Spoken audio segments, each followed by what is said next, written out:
ఇక్కడ ప్రసంగి గ్రంథము 9వ అధ్యాయం 10వ వచనంలో ప్రభువు మాట్లాడుతున్నటువంటి మాట, చేయుటకు నీ చేతికి వచ్చిన ఏ పని అయినను నీ శక్తి లోపము లేకుండా చేయమంటున్నాడు దేవుడు. హల్లెలూయా, స్తోత్రం చెప్దామండి. అలాగే సామెతల గ్రంథంలో ఇదే భక్తుడు సామెతల గ్రంథాన్ని రాస్తూ అక్కడ కూడా ఒక అద్భుతమైన మాట రాస్తూ ఉంటాడండి. 22వ అధ్యాయము 29వ వచనం, తన పనిలో నిపుణత గలవానిని చూచితివా, అల్పులైన వారి ఎదుట కాదు, వాడు రాజుల ఎదుటనే నిలుచును. ప్రభు స్తోత్రం చెప్పండి. హల్లెలూయా. మొదటిది మన పని, మనం చేసేటటువంటి పని ఎలా చేయాలంట? శక్తి లోపం లేకుండా చెయ్యాల. నువ్వు చేసే పనిలో ఎక్కడ కూడా ఎవండి ఇదిగో నువ్వు చేసే పనికి వేరొకడు పేరు పెట్టకూడదు, వేరొకడు దాన్ని ఏలెత్తి చూపించకూడదు. హల్లెలూయా. నువ్వెప్పుడు కూడా ఒక విషయాన్ని గుర్తుపెట్టుకోవాలా, ఇదిగో నేను ఈ పని చేయడానికి ఇష్టపడ్డాను, ఈ పని చేయడానికి ఇష్టపడి నేను వచ్చాను, కాబట్టి ఈ పని నేను పర్ఫెక్ట్గా చేయాలి, శక్తి లోపం లేకుండా. కొంచెం కూడా ఇదిగో నువ్వు దీంట్లో కొంచెం ఏంటి నిర్లక్ష్యంగా ఉన్నావు అనే మాట నా మీదకి రాకూడదు అనే ఆలోచన కలిగి నువ్వు ఆ పని చేయాలా. ఏమన్నా అందుకే లోకం ఒక సామెత ఉంటుంది, వర్క్ ఈజ్ వర్షిప్ అంటారు. హల్లెలూయా. ఏంటమ్మా వర్క్ ఈజ్ వర్షిప్ అంటే పనిని ఆరాధించు, పనిని ప్రేమించు అన్నది లోకం. ప్రభు స్తోత్రం చెప్పండి. హల్లెలూయా. నీ పనిని నువ్వు ఎంతైతే ఇష్టపడతావో అంత హ్యాపీగా చేయగలుగుతావు. నువ్వు చేసే పని ఏదైనప్పటికీ, నువ్వు చేసే పని ఎంత కష్టమైందన్నప్పటికీ అది నువ్వు ఈజీగా చేయగలగాలంటే మొదట ఆ పనిని ఇష్టపడాలా, ఆ పనిని గౌరవించాలా. ప్రభు స్తోత్రం చెప్పండి. హల్లెలూయా. ఏ పని తక్కువ కాదండి, ఏ పని తక్కువ కాదు. ఏ పని చేసినా సరే ఆ పని తక్కువైనదేమి కాదు. దేవుని బిడ్డలారా, నువ్వు ఏ పని చేసినా ఆ పని నీకు దేవుడిచ్చిన పని, ఆ పని నువ్వు తప్పకుండా చాలా ఏమండి శుద్ధ మనసుతో, చిత్తశుద్ధితో ఆ పని చెయ్యాలని వాక్యం చెప్తా ఉంది. ప్రభుకి స్తోత్రం చెప్దామా? హల్లెలూయా. గట్టిగా దేవునికి స్తోత్రం చెప్పండి. హల్లెలూయా, హల్లెలూయా. దేవుని బిడ్డలారా, ఒక అద్భుతమైనటువంటి మాట నేను జ్ఞాపకం చేస్తాను. ఈ 5,000 ఉన్నాయి కదండి, చేతికి 5,000 ఉన్నాయి కదా. ఈ 5,000 ఒక రోజు గొడవ పెట్టుకుంటూ మొదలెట్టినాయి అంట. 5,000 కూడా ఈ వేలుకి తగాద వచ్చింది, గొడవ వచ్చింది. ప్రతి వేలు అనుకుంటుందంట నేను చేసే పనే గొప్ప, నా పనే గొప్ప, నా పనే గొప్ప అనుకుంటున్నాయంట. హల్లెలూయా. ఏమండి దేవుని బిడ్డలారా, ఈ మొదటి వేలు అనుకుందంట, అరే నేనే గనక నీకు లేకపోతే ఈ చెయ్యికి విలువ అనేది లేనే. ఎందుకంటే బొట్టన వేలు లేకుండా నువ్వు ఏ పని చేయగలవండి? కానీ నువ్వు కనీసం అన్నం తినాలన్నా ఈ వేలు సపోర్ట్ కావాలి. లేదనుకో ఎట్లా తీసి తాపి మేస్త్రి కొట్టినట్టు ఇట్లా మొహానికి వేసి కొట్టుకోవడం తప్ప ఏమీ ఉండదు. హల్లెలూయా. అవునా కదండి? నేనే గొప్పరా, ఏ పని చేయాలన్నా ఖచ్చితంగా నేను ఉండాల్సిందే అన్నదంట. అప్పుడు వెంటనే ఈ వేలు వచ్చిందంట. ఎవరికైనా గొడవ అయినప్పుడు ఇలా చూపించాడు కదా, ఎలా చూపిస్తాడు? కబడ్దార్ జాగ్రత్త అని ఇట్లా చూపిస్తాడు కదా. కాబట్టి ప్రతి దానికి నేను ముందుంటా అమ్మ. అన్నిటికి నేను ముందుంటా. ఎవరినైనా బెదిరించాలన్నా, ఎవరినైనా కొంచెం కండిషన్ లో పెట్టాలన్నా నేనే ఫస్ట్ వస్తా. కాబట్టి నేనే గొప్ప అందంట. హల్లెలూయా. స్తోత్రం చెప్పండి. ఇప్పుడు ఈ 3వ వేలు లేసింది. ఆగండి, మీ గొప్పలు చాలు కానీ మీ అందరికన్నా పెద్దదాన్ని నేనే. అందరికన్నా అమ్మా ఏంటి? అందరికన్నా పెద్దదాన్ని నేనే. పెద్దరికం నాది. మీరు ఎలా నిలబడితే కనుక మీరు ఎక్కడ కనబడరు, నా భుజాల దగ్గరికి వస్తారేమో. కాబట్టి నేను పెద్దదాన్ని, మీరు నన్ను గౌరవించాలందంట. హల్లెలూయా. వెంటనే ఈ వేలు అందంటండి, ఉంగరం వేలు అందంట. చాలే గొప్పలో మీరు పొగుడుకుంటే సరిపోద్దా? నేనంటే యజమానికి ఎంత ఇష్టం అనుకుంటున్నావు? ఏం తెచ్చినా, ఏ బంగారం వస్తువు తెచ్చినా, ఏం తెచ్చినా ఎవరికి పెడతారు? మీ ముగ్గురికి పెడతాడా? ఎవరు పెడతారు? నన్ను అంత ప్రేమిస్తున్నాడు, నా పని అంటే అంత ఇష్టం యజమానికి. బహుశా నేను బలహీనమైన దాన్నే కావచ్చు కానీ నేనంటే అంత ఇష్టం అనేసి అందట. హల్లెలూయా. ఇప్పుడు ఈ 4 ఏళ్ళు కలిపి మాట్లాడుకోవడం మనకే అంటూ ఒక ప్రాముఖ్యత, ప్రత్యేకత ఉంది. మనకంటూ ఏదో ఒక ప్రత్యేకత ఉంది. మరి దీనికేముంది? ఇందుకు తప్ప దేనికైనా పనికి వస్తుందా? హల్లెలూయా. ఇది దీనికి తప్ప దేనికైనా పనికి వస్తుందా అని దీనివల్ల మన యొక్క విలువ పోతుందిరా. మన విలువ పోతుంది. అసలు ఇది వద్దు, మనకి తీసేద్దాం అనుకున్నాయంట. హల్లెలూయా. ఏమనుకున్నాయి అమ్మ? ఇది చూపించే పనికి, ఇది చేసే పనికి మన విలువ పోతుంది, ఇది వద్దు మనకు అనుకున్నాయంట. హల్లెలూయా.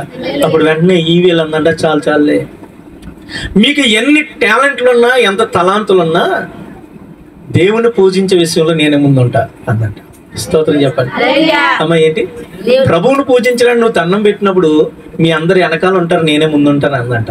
స్తోత్రం చెప్పండి హల్లెలూయా. ఒకసారి ఎట్లా పెట్టండి, దేవుని విషయంలో ఎవరు ముందున్నారు కదా, నేనే ముందుంటాను అందంట. స్తోత్రం చెబుదామా హల్లెలూయా. దేవుని పెట్టారా, ఈ మాటలు నేను ఎందుకు చెప్తున్నానంటే మనం చేసేటటువంటి ప్రతి పని కూడా విలువైందే. ఎవరిని తక్కువ అంచనా వేయకూడదు, ఎవరిని చులకన చేయకూడదు. ఎందుకంటే అందరినీ దేవుడే కలగజేశాడు, అందరికి పనిచ్చినోడు ఆయనే. హల్లెలూయా. ఇక్కడ వాక్యంలో ఏమని రాయబడిందండి, ప్రసంగి గ్రంథంలో ఏమని రాయబడింది, దేవుని బిడ్డలారా, చేయుటకు నీ చేతికి వచ్చిన ఏ పనైనను నీ శక్తి లోపం లేకుండా చెయ్యి అన్నాడు. హల్లెలూయా. ఏమండి, ఎవరికైనా ఒక యజమానికి ఎవరంటే ఇష్టమో తెలుసా, బాగా పనిచేసేవాడు అంటే ఇష్టం, బాగా పనిచేసేవాడు. కొంతమంది ఒళ్ళు దాచుకుంటారు పని చేయడానికి. హల్లెలూయా. కొంతమంది ఒళ్ళు దాచుకునే వాళ్ళు ఉంటారండి, వాళ్ళని ఇంకోసారి పనికి పిలుస్తాడా చెప్పండి, పిలవడు. హల్లెలూయా. వాక్యం అదే చెప్తుంది, అక్కడ శక్తి లోపం అనేది వద్దు, నువ్వు చేసే పని ఇష్టపడు, ఆ పని పర్ఫెక్ట్గా చేయి. హల్లెలూయా. రెండోది సామెతల గ్రంథం 21వ అధ్యాయం 29లో మనం చదివాం కదా, అక్కడేమంటున్నాడండి, తన పనిలో నిపుణత గలవాడిని చూచితివా, వాడు అల్పులైన వారి ఎదుట కాదు రాజుల ఎదుటనే నిలవబడును. స్తోత్రం చెప్పండి. ఎక్కడ నిలబడతాడంట, ఏమండి చేసేది చిన్న పనే, కానీ ఆ చిన్న పనే నిన్ను రాజుల దగ్గరికి తీసుకెళ్లాలంటే, ఉన్నతమైన స్థితికి నేను తీసుకెళ్లాలంటే ఆ పనిలో నువ్వు ఉత్తీర్ణత సాధించాలా, ఆ పనిలో నువ్వు నూతనమైనటువంటి టాలెంట్స్ తలాంతులు కలిగినటువంటి పనితనం నువ్వు నేర్చుకోవాలా. హల్లెలూయా. నేర్పరితనం అంటారు కదండి, పని ఎవడైనా చేస్తాడండి, పని ఎవడైనా చేస్తాడు, కానీ అన్ని పనులు అందరికి నచ్చవు, అందరికి సెట్ అవ్వవు కూడా. ఆ పని వాళ్ళు చేస్తేనే బాగుంటుంది. స్తోత్రం చెప్పండి. ఆ పని వాడు చేస్తేనే అదేంటి మరి వీడు కూడా అదే పని చేస్తాడు కదా, కానీ ఇతడు చేసిన పని చూడడానికి అందంగా ఉంది, చూడడానికి ఎక్సలెంట్గా ఉంది, ఆ పని చాలా అద్భుతంగా చేశాడు. హల్లెలూయా. దేవుని బిడ్డలారా, నువ్వు చేసేటటువంటి పని నేర్పరితనంతో, ఏమండి నువ్వు చేసేటటువంటి పని ఇక్కడ రాయబడింది నిపుణతతో, నైపుణ్యతతో నువ్వు చెయ్యాలా. అలా చేసినప్పుడు నీవు అల్పమైనటువంటి స్థితిలో ఉండవు, ఉన్నతమైన శిఖరాల మీదకి వెళ్తావు. ఆమె చెప్పండి, గట్టిగా చెప్పండి హల్లెలూయా. హల్లెలూయా.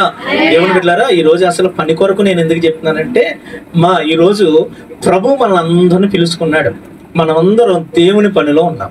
ఎవరి పనిలో ఉన్నాం చెప్పండి, చెప్పండి. దేవుని పనిలో ఉన్నాం. దేవుని పనిలో ఉన్నటువంటి మనము చేసేటటువంటి ఈ పని శక్తి లోపం లేకుండా చెయ్యాల. స్తోత్రం చెప్దామండి. ఎలా చేయాలండి, శక్తి లోపం లేకుండా చేయాలి. అందుకే ప్రభు 2 ఆజ్ఞలు ఇస్తూ నూతన నిబంధనలో, ఏమండి నీ పూర్ణ హృదయముతోను, నీ పూర్ణ మనసుతోను, నీ పూర్ణ ఆత్మతోను, నీ పూర్ణ బలముతోను, నీ పూర్ణ వివేకముతోను నీ దేవుడైన ప్రభువును సేవించవలెను, ప్రేమించవలెను, ఆరాధించవలెను అని చెప్పాడు. దేవునికి స్తోత్రం చెప్దామండి. హల్లెలూయా. ఏమండి సేవించడం అనే మాటకి ఈ 3 మాటలు వస్తాయి, ప్రేమించడం, ఆరాధించడం, సేవించడం, 3 ఒకటే. ప్రభు స్తోత్రం చెప్దామా. హల్లెలూయా. దేవుని బిడ్డలారా, ఎలా ప్రేమించాలంట, దేవుణ్ణి ఎలా సేవించాలంట, ఎట్లా ఆరాధన చేయాలంట, పూర్ణ మనసుతో, పూర్ణ బలముతో, అంటే నీ బలమంతటితో, హల్లెలూయా, నీ శక్తి అంతటితో నువ్వు ప్రభువుని ఆరాధన చేయాలి, నువ్వు దేవుని పని చేయాలా, నువ్వు దేవునిలో ఉండాలా. హల్లెలూయా. గట్టిగా స్తోత్రం చెప్దామండి. ఏదో చేసామంటే చేసామన్నట్లుగా చేయకూడదు. నువ్వు దేవుని పనిలో ఉన్నప్పుడు దేవుని బిడ్డలారా, ఆ పని పట్ల ఎంతో శ్రద్ధ కలిగినటువంటి జీవితం కలిగి ఉండాలి. చూడండి, ఇర్మియా గ్రంథంలో ఒక అద్భుతమైన మాట రాయబడి ఉంటదండి. ఇర్మియా గ్రంథము 48వ అధ్యాయం 10వ వచనం, యెహోవా కార్యమును అశ్రద్ధగా చేయవాడు శాపగ్రస్తుడగునుగాక అని వాక్యంలో రాయబడింది. స్తోత్రం చెప్పండి అమ్మా. ఎవరి కార్యము, ఎవరి పని, దేవుని పని అశ్రద్ధతో చేయకూడదు, అశ్రద్ధతో చేయకూడదు. శ్రద్ధ కలిగిన, ఏమండి పూర్తి కాన్సన్ట్రేషన్ తో మనం పని చేయాలా. హల్లెలూయా. నువ్వు పూర్తి కాన్షియస్ లో ఉండి పని చేయాలా. అర్థమైందండి? స్పృహలో ఉండి పని చేయాలా.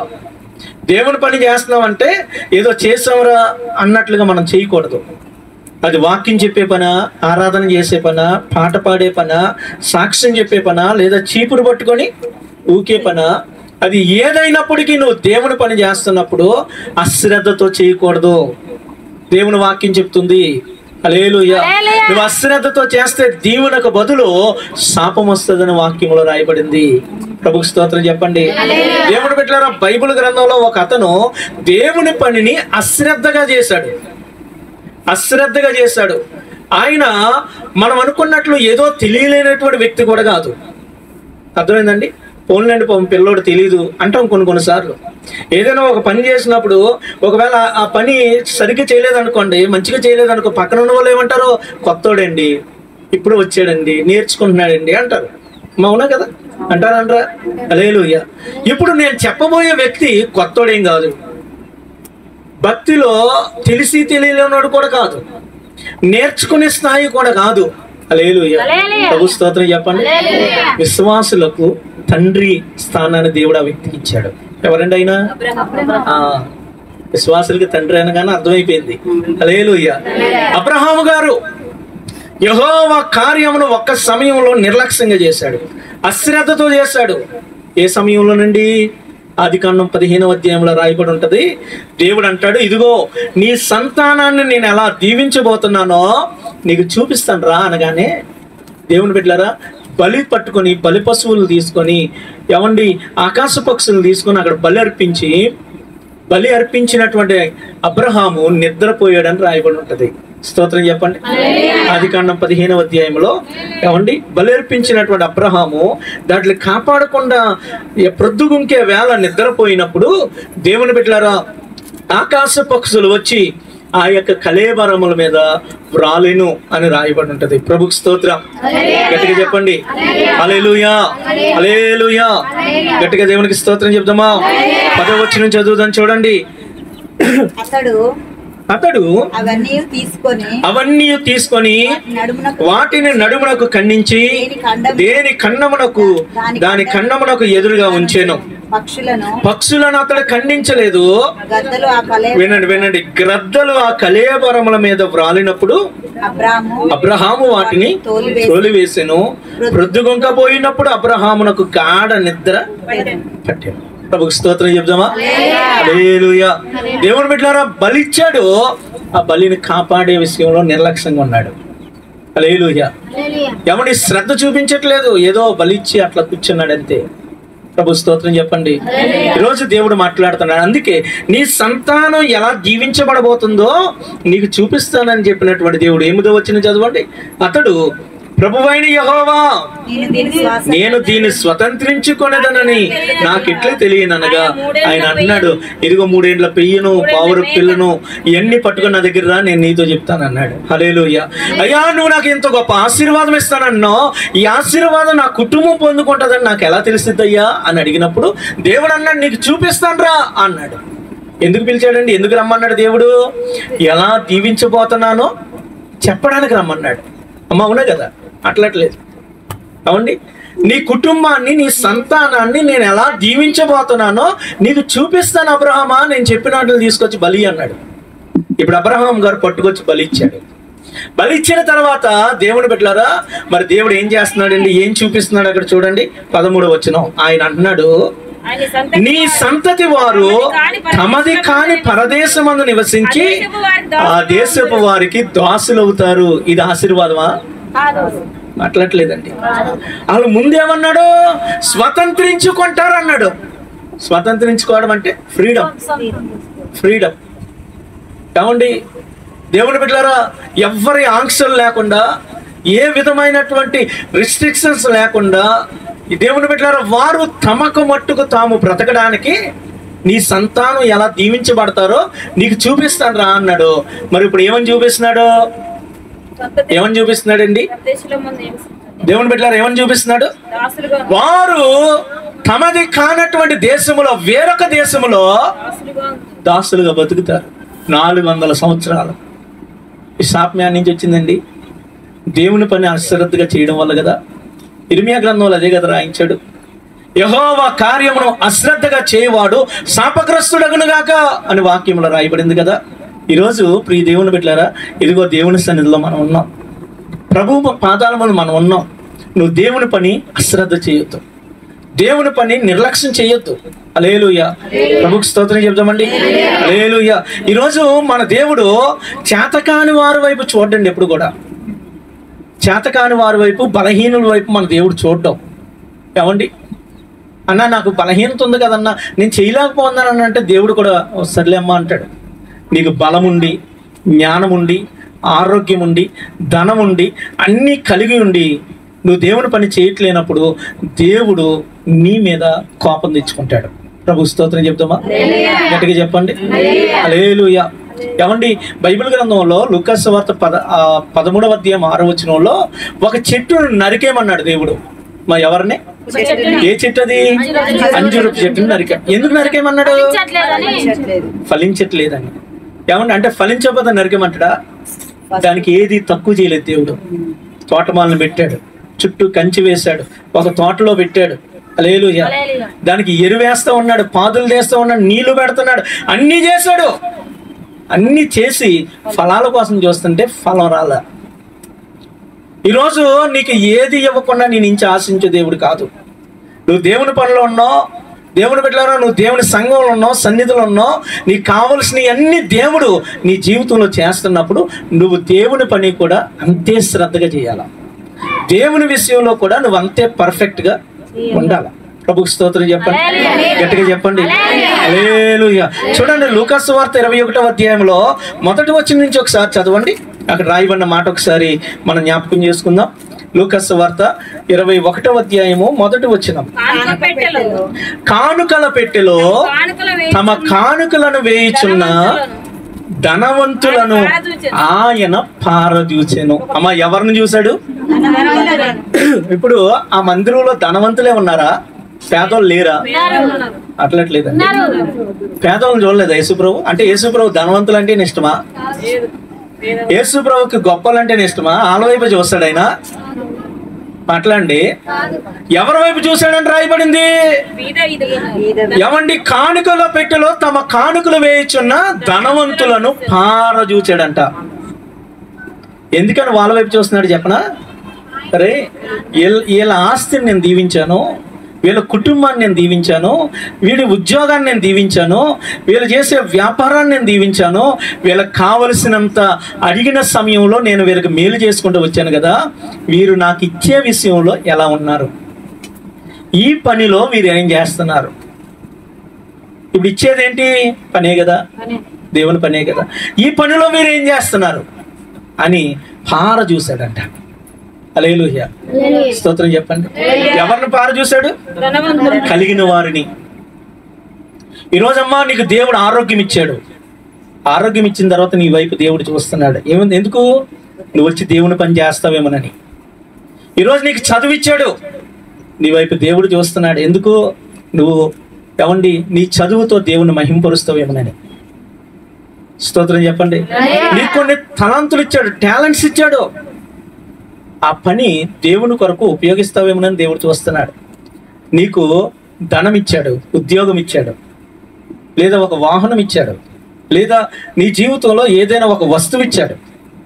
నువ్వు దాన్ని దేవుని కొరకు ఉపయోగిస్తావా లేదని దేవుడు నీ వైపే చూస్తున్నాడు. హల్లెలూయా. స్తోత్రం చెప్పండి.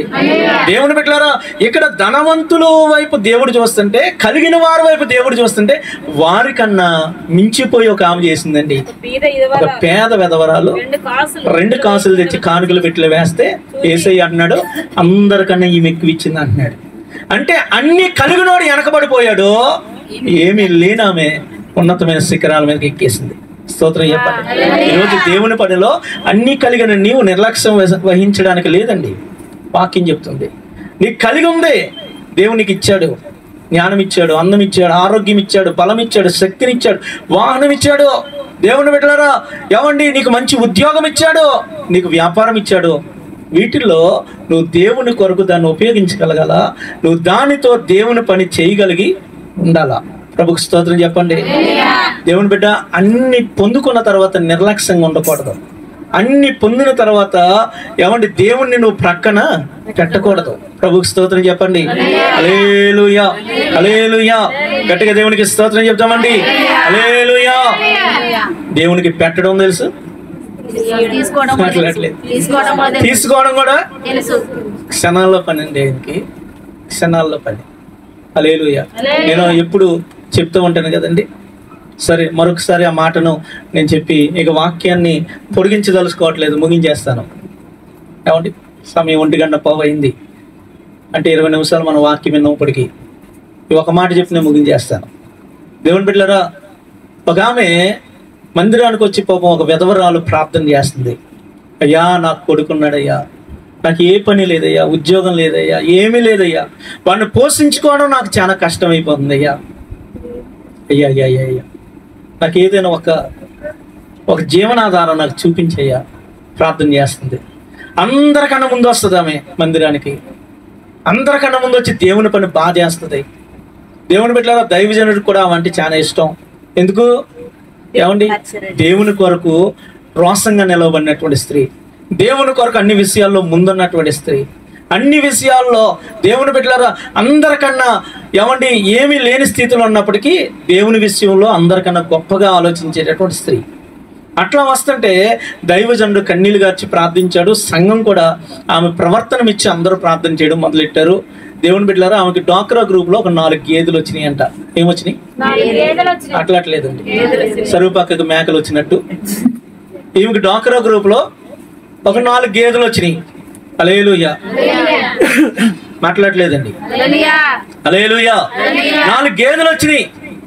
చాలా సంతోషంగా సాక్ష్యం చెప్పింది. అమ్మా, మరి దేవుని కృప ద్వారా నేను ఏదైనా నాకు ఒక జీవనాధారం చూపించమంటే 4 గేదెలు ఇచ్చాడు దేవుడు. 4 పాడి గేదెలే, 4 చక్కగా ఒక్కోటి 2-3 లీటర్ల పాలు ఇస్తున్నాయి. ఏమండి, ఇక నాకు నా కుమారుడికి ఏ కొరత లేదు, దేవుడు తీర్చేశాడు కొరత అని మంచిగా. ఏమంటే రోజుకు ఒక 1000 రూపాయలు నాకు ఆదాయం వస్తుంది దీని మీద అని చక్కగా సాక్ష్యం చెప్పింది. దేవుని బిడ్డలారా, 2వ వారం ఏమంటే గేదెలు వచ్చిన తర్వాత వారం మంచిగా మందిరానికి వచ్చింది. 3వ వారం ఏమంటే కొంచెం ఆలస్యంగా వచ్చింది. 4వ వారం పాటల మధ్యలో వచ్చింది. హల్లెలూయా. ఎప్పుడు ఈమె ముందొచ్చి పరిచయం చేసేది. 4 వారాలు అయ్యేటప్పటికి ఎప్పుడు వచ్చింది? పాటల మధ్యలో వచ్చింది. ఏమండి, ఒక 2 నెలలు అయ్యేటప్పటికి వాక్యం చివరిలో వస్తుంది. ఒక్కోసారి వాళ్ళు రావట్లేదు. హల్లెలూయా. దేవుని బిడ్డలారా, చివరికి పాస్టర్ గారికి అయ్యో పాపం మార్తం ఏమైంది, అయ్యో పాపం ఈవిడికి వెనక ముందు ఎవరు లేరు, ఏమన్నా బలహీనత వచ్చి మంచం పట్టిందా ఏంది అని దైవజనుడు ఇంటికి వెళ్ళాడు. ఇంటికి వెళ్ళేటోడికి మొత్తం పని అంతా చేసుకుంటా ఉంది, ఒకసారిగా ఉంది. దేవుని బిడ్డలారా, అబ్బో మామూలుగా లేదు. దైవజనుడు అడిగాడంట, ఏమ్మా ఏమైంది తల్లి, ఎందుకు ప్రార్థన రావట్లేదమ్మా అంటే ఈవిడ అన్నాడు, తీరిక లేదు అయ్యగారు. తీరిక లేకపోతామేందమ్మా, దేవుడు నిన్ను దీవించాడు, ఈ రోజు ఈ స్థితి ఇచ్చాడు, తీరిక లేదంటావేంటి ప్రార్థన రావడానికి అంటే ఆమందంట, ఏం చేయమంటావు అయ్యగారు, దేవుడు ఇచ్చిన గేదెలే. ఏ గేదెలు? మా 5-6 గేదెలు దేవుడు ఇచ్చిన గేదెలే అయ్యా. ప్రార్థనకు వద్దామంటే అస్సలు సమయం సరిపోతుంది, దానికి చాకరీ చేయడం సరిపోతుంది. పొద్దున్నే లేవాలా, వాటికి శుభ్రం చేయాలా, పాలు తీయాలా, గడ్డి కొయ్యాలా, తీసుకెళ్లాలా, తోలాలా, రావాలా. అబ్బా, అస్సలు క్షణం తీరిక లేదు అయ్యారు. అమ్మా, ఈమెకి ఎందుకు తీరిక లేదంట? దేనివల్ల తీరిక లేదు? అది ఏ గేదెలు? దేవుడిచ్చిన గేదె అందంట. అవునా తల్లి, దేవుడిని గేదెలిచ్చి తప్పు చేసాడేమో, దేవుడితో చెప్తాలే అమ్మా అని అన్నాడు పాస్టర్ గారు. హల్లెలూయా. దేవుని బిడ్డలారా, చక్కగా ఇక అయ్యగారు వెనకొస్తాడు. ఈవిడ అంద కదా, దేవుడిచ్చిన గేదెలే, నేను దేవుడి దగ్గర రాలేకపోతున్నాను అంది కదండి. 2వ రోజు బాగానుంది, 3వ రోజు బాగానుంది, 4వ రోజు వెళ్ళింది. కరెక్ట్గా శనివారం పూట గేదెలు తోలుకొని అడుగుకు పోయింది. ఏమైందో తెలీదు, మధ్యాహ్నం అయ్యేటోడికి 4 గేదెలు 4 ఏపులకు పరిగెత్తినాయి అంట. హల్లెలూయా. అమ్మ, ఏమైంది? అన్ని ఒకేమి కాదు, ఒక్కోటి ఒక్కో వైపుకి. ఇప్పుడు ఈమె ఏ గేదె వెనకాల వెళ్తుంది? అట్లట్లేదండి. ఏ గేదె వెనకాల వెళ్తుంది? ఎటు పౌండ్ మధ్యలో కూర్చొని ఆడవడం మొదలెట్టిందంట. ఆదివారం రోజు పొద్దున్నే, అంతకుముందు గేదెలు లేనప్పుడు 8 గంటలకు వచ్చింది, ఇప్పుడు 7 గంటలకు వచ్చింది. ఎక్కడికి? చర్చికి. 7 గంటలకు వచ్చేసి డోర్ కొడుతుంది అయ్యగారికి. హల్లెలూయా. తలుపు తీస్తే ఇంకెవరు మారతమ్మా? అయ్యగారు ముందు చర్చి తాళాలు ఇవ్వండి, ఊడి చెత్త కింద చర్చి తాళాలు ఇవ్వండి చేస్తాను అంటుంది. ఏమైందమ్మా? గేదెలు ఉన్నాయి కదా. ఇంకెక్కడ గేదెలు అయ్యగారు? తల ఒక్కొక్కరికి వెళ్ళి పరిగెత్తి స్తోత్రం చెప్పండి. అమ్మా, దేవుడికి ఇవ్వడం తెలుసు, అట్లట్లేదండి. హల్లెలూయా. నీ నిర్లక్ష్యాన్ని తొలగించడానికి ఆయన ఒక దెబ్బ కొడతాడు కూడా. ఎందుకు? ఆయన నిన్ను ప్రేమిస్తున్నాడు, ఆయనకి నువ్వు కావాలా? స్తోత్రం చెప్పండి. ఆయన తండ్రి అండి. నీ తండ్రి అయిన నీ కొరకు ప్రాణం పెట్టిన దేవుడు, రక్తం చిందించిన దేవుడు. నువ్వు ప్రభువును వదులుకొని లోకంలో పడి నీ ఇష్టానుసారంగా బ్రతుకుతూ తిరుగుతూ దేవునికి సమయం ఇవ్వకుండా, దేవుని బిడ్డలారా, దేవుని సమయాన్ని కూడా నువ్వే దొంగిలిస్తే దేవుడు దెబ్బ కొట్టైనా మందిరాన్ని నడిపిస్తాడు. హల్లెలూయా. ఒక ఆయన అన్నాడు, దేవుని బిడ్డలారా, ఏమండి, జబ్బైనా రావాలి, డబ్బైనా పోవాలంట. ఎక్కడ రావడానికే? దేవుడి దగ్గర రావడానికి. స్తోత్రం చెప్పండి. అక్కడ దాకా ఎందుకు తెచ్చుకోవాలా? డబ్బు పోయేదాకా ఎందుకు తెచ్చుకోవాలా? జబ్బు వచ్చేదాకా ఎందుకు తెచ్చుకోవాలా? దేవుడు నీకు ఆరోగ్యం ఇచ్చినప్పుడే, దేవుడు నీకు అన్నీ కలిగి ఏమండి చక్కగా సంతోషంగా ఉన్నప్పుడే నువ్వు ఇంకా నమ్మకంగా ఉంటే దేవుడు నీ కుటుంబాన్ని ఆశీర్వదించడా? దేవుడు ఇంకా ఉన్నతంగా నీ జీవితాన్ని, కుటుంబాన్ని దేవుడు దీవిస్తాడు. దేవుని బిడ్డలారా, ఈరోజు అమ్మా నీకు ఇచ్చిన పనిని బట్టో, నువ్వు కలిగి ఉన్నటువంటి వాటిని బట్టో ఏమండి నువ్వు దేవుని పని నిర్లక్ష్యం చేయొద్దు.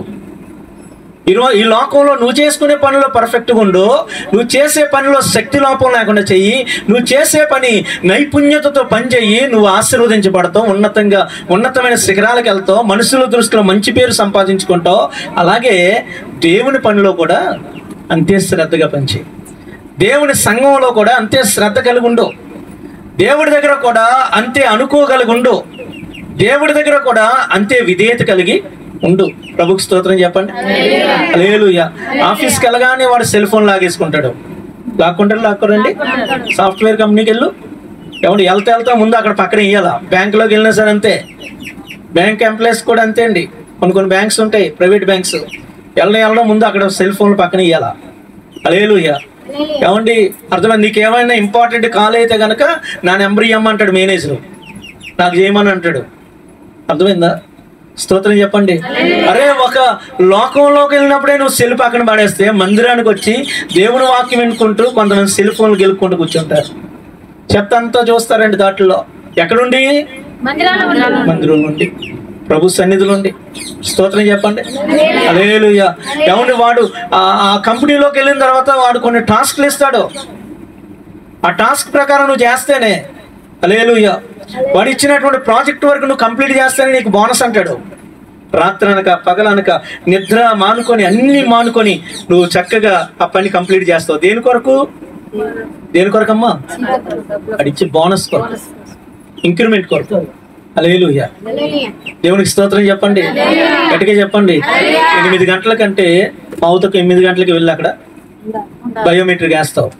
స్తోత్రం చెప్పండి. అన్ని విషయాల్లో కూడా ముందే ఉంటావు, లోక సంబంధమైన విషయాల్లో. మరి దేవుని విషయంలో ఎందుకు ఉండలేదు అంటే అశ్రద్ధ చేస్తున్నావు. నువ్వు దేవుని పని, దేవుని కార్యాలు అశ్రద్ధ చేస్తున్నావు. దేవుని సమయాన్ని అశ్రద్ధ చేస్తున్నావు. దేవుని కానుకను అశ్రద్ధ చేస్తున్నావు. దేవుని పరిచర్యను అశ్రద్ధ చేస్తున్నావు. అదొద్దు. ఈ యొక్క పగటికాల సమయంలో దేవుడు మాట్లాడుతున్నాడు. ప్రభుకి స్తోత్రం చెప్దామా? ఈరోజు దేవుని బిడ్డలారా, ఒకవేళ ఎంతవరకు నువ్వు దేవుని కార్యాలు అశ్రద్ధ చేసావేమో, కానీ ఈరోజు ఒక తీర్మానం చేసుకో. దేవుని కార్యాన్ని అశ్రద్ధగా చేస్తే అది నీకు ఆశీర్వాదం కాదు. బైబిల్ గ్రంథంలో ఆయన దేవుని పని కొరకు ఒక మాట చెప్పాడండి. ఆ మాట జ్ఞాపకం చేసి వీలైతే ఆ వాక్యాన్ని వచ్చే వారం నేను చెప్తాను. స్తోత్రం చెప్పండి. చూడండి, మొదటి దినవృత్తాంతాల గ్రంథము 29వ అధ్యాయము మొదటి వచనం. మొదటి దినవృత్తాంతాల గ్రంథము 29వ అధ్యాయము మొదటి వచనం.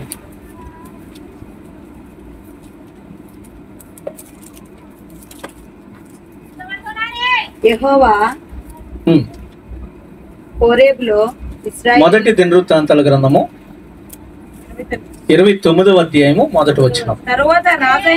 తరువాత రాజైన దావీదు సర్వ సమాజముతో, వినండి, ఇలాగ సెలవిచ్చాను, దేవుడు కోరుకొనే నా కుమారుడైన సొలొమోను ఇంకను లేత ప్రాయము గలవాడై ఉన్నాడు.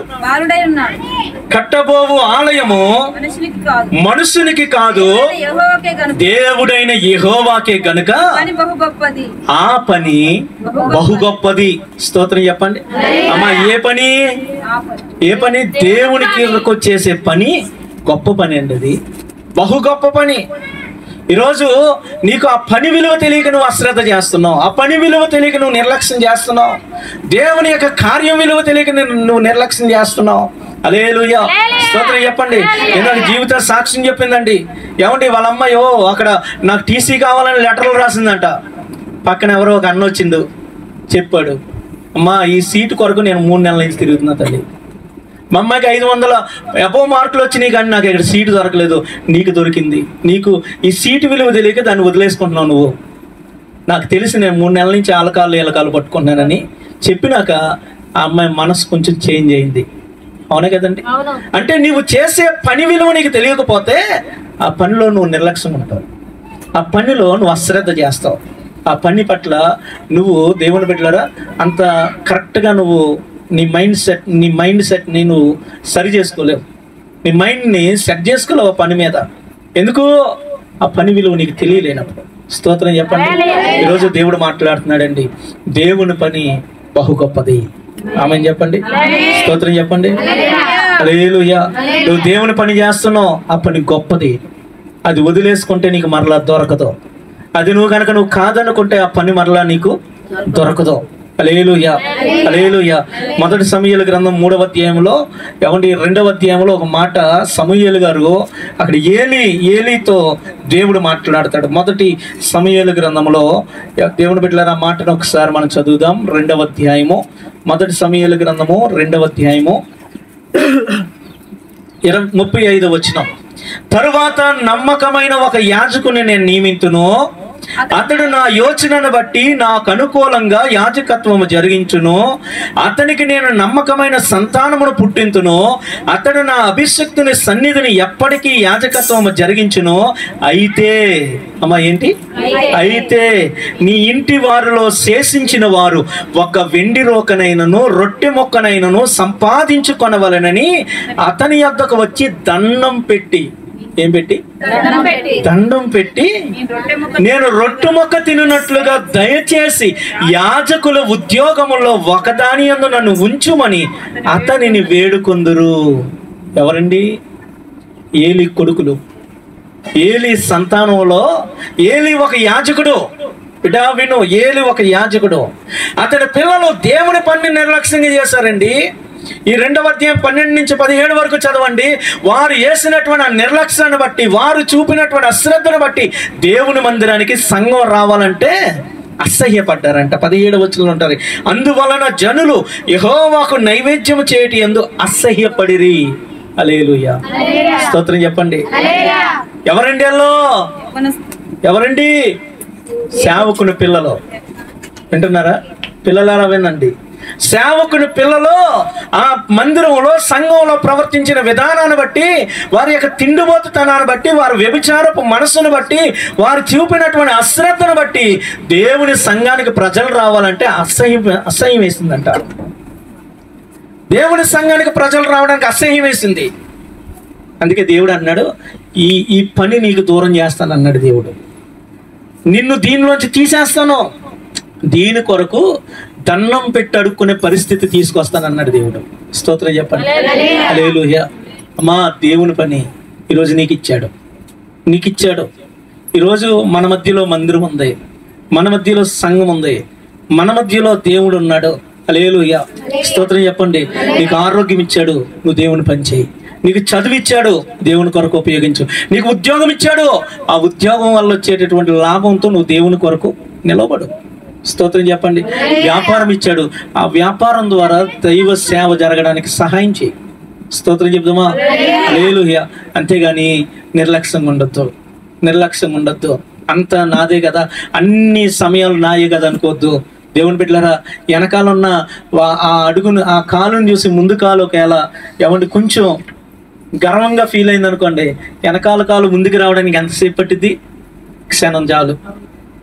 నడిచేటప్పుడు ఒక అడుగు ముందేగానే ఆ అడుగు అనుకుంటుందంట, అబ్బా నేనే ముందుకు వచ్చా, ఇది ఓడిపోయింది, ఇది వెనకాల ఉంది. ఏమండి, ఇప్పుడు టైం నాదే నడుస్తుంది అనుకొని గర్వించింది అనుకోండి, వెనకాల ఉన్న కాలు ముందుకు రావడానికి శ్రమ పడుతుంది. స్తోత్రం చెప్పండి. ఈరోజు నీకున్న దాన్ని బట్టి నువ్వు గర్వించి దేవుని పని నిర్లక్ష్యం చేసావు అనుకో, ఆ పని ఆ పదవి ఆ పోస్ట్ ఊడిపోవడానికి క్షణం చాలు. స్తోత్రం చెప్పండి. హల్లెలూయా. నీకు కలిగింది పోవడానికి క్షణం చాలు. దేవునికి స్తోత్రం. 2004లో దేవుని బిడ్డలారా, ఒక్కసారితో అందరూ బికార్లు ఈ రోడ్ల మీదకి రాలేదా? ఏమండి, సునామీ వచ్చి కోటీశ్వర్లు కూటికి లేని వాళ్ళు అయిపోయారు. హల్లెలూయా.